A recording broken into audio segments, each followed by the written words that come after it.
रंगाचा सण म्हणून ओळखली जाणारी होळी फाल्गुन महिन्यातील शेवटच्या पौर्णिमेला साजरी केली जाते.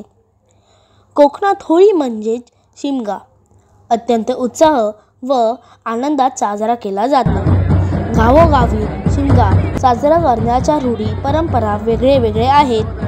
आमच्या झरे गावात शिमग्यासाठी ग्रामदेवता आई आदिष्टी देवी, धनी रवळनाथ देव, आई पावनाई देवी, आई कालकाई देवी, आई इटलाई देवी गोडी आणि आई इटलाई देवी कडवी यांच्या मुखवट्याची पालखी गावकऱ्यांनी खूप उत्साहाने सजवली. या शिमग्याच्या दिवसा मन झालं देवळातून बसलं पालखीमध्ये जाऊन, देव निघालं देवळातून बसलं पालखीमध्ये जाऊन. पालखी डोंगरावरील शिदोबा देवाच्या भेटीसाठी ढोल ताशात गजरात नाचत गात नेण्यात आली.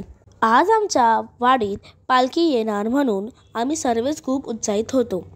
काका व आजी फुलाचे हार बनवत होते व त्यात माझा थोडा हातभार. आई व आजी नैवेद्याची तयारीला लागली.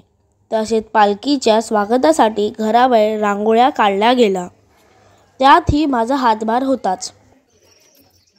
पालखीची सर्व पूर्व तयारी झाली. पालखी ढोल ताशाच्या गजरात घरोघरी निघाली आणि आमच्या घरी देव पाहुणचाराला आले.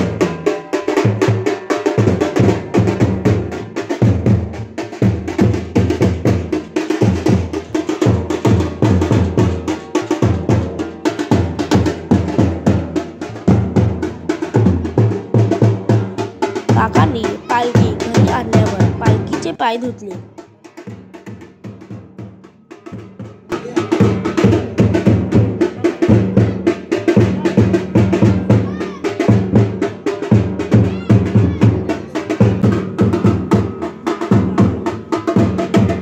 व आईने पालखीची आरती करून पालखीचे स्वागत केले.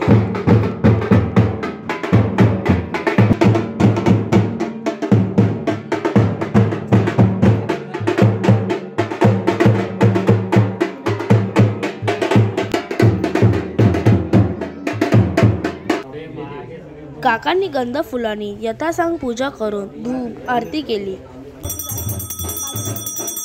व निशाण्याचे ही धूप आरती करून पूजन केले. गोडाधोडाचा नैवेद्य अर्पण केला.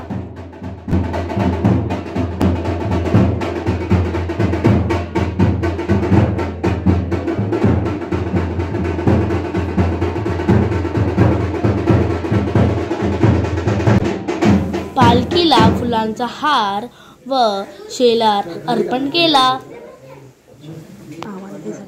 माझ्या आई व काकीने ग्रामदेवताची ओटी भरली.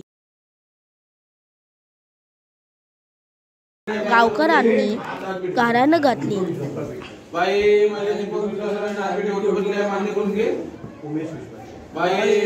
तसेच गावकऱ्यांचाही पाहुणचार केला गेला.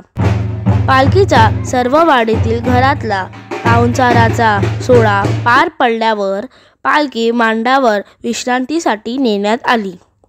रात्री घरातील सर्व मंडळी मांडावर पालखी नाचवण्याची कार्यक्रमासाठी जमा झाली. ढोल ताशात गजरात पालखी नाचवली गेली. पालखी समोर झरे ग्रामस्थांनी खेळ खेळले. या खेळाला गावकरी रोमाट असे म्हणतात. अशा हा शिमग्याचा अनुभव खूपच छान होता.